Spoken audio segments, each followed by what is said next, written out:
My earliest memories of cooking, I think, are from my grandparents.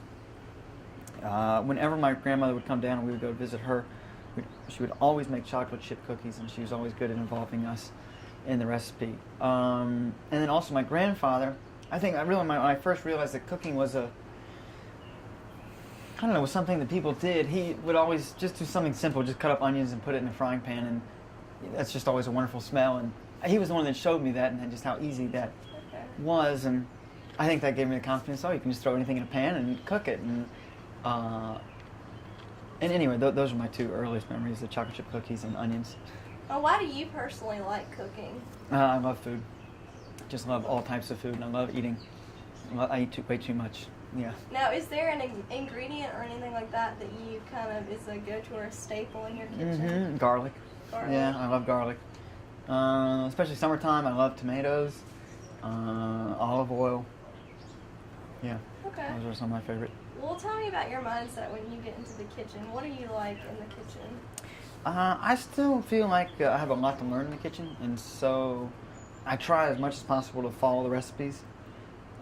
I feel like his recipes are often tried and true, and so that. And then I think for a while I was trying to do very complex recipes, and with lots of spices and steps. And now I've been trying to simplify down and just like focus on having one spice that comes out or one ingredient, and instead of making these 30 plus things. So trying to perfect the simple, I guess. It's funny you say that. A lot of people have said that I've done this with have said go for simple stuff.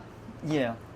Well, what kind of advice would you give someone who isn't that good in the kitchen? Someone like me who's not very good in the kitchen. What kind of advice would you give them? Maybe just cook your favorite foods, I guess. Okay. I don't know if that's advice, but yeah, I just like I go to a restaurant, I find something that I like, and I'm like, oh yeah, I should just try this at home. I like cooking because it's cheaper, it's healthier.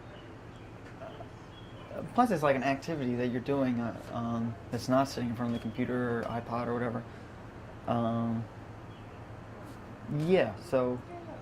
Well, how often do you get to cook since you're with the band? Less and less. We're often on the road, so usually we're eating food from whatever venue we're playing at.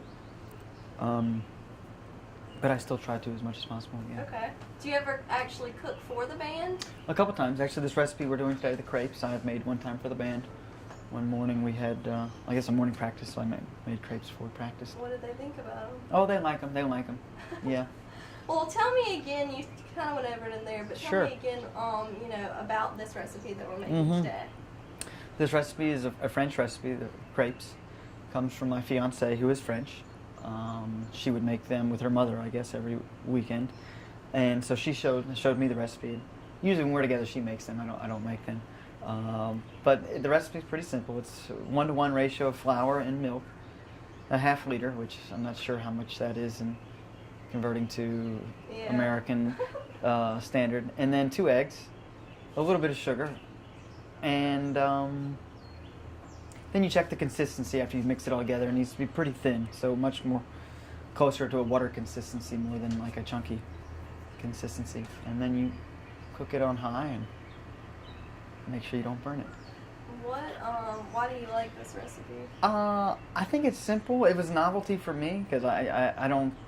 I guess maybe now you see crepes more often in America, but I guess growing up I never had them. It was always pancakes. And, and to see how simple it was, that it actually, and I think often you hear about these recipes or dishes from other countries and you don't know if the people actually really cook them over there or really. And so it was exciting that this is actually something that French people, really eat all the time, often.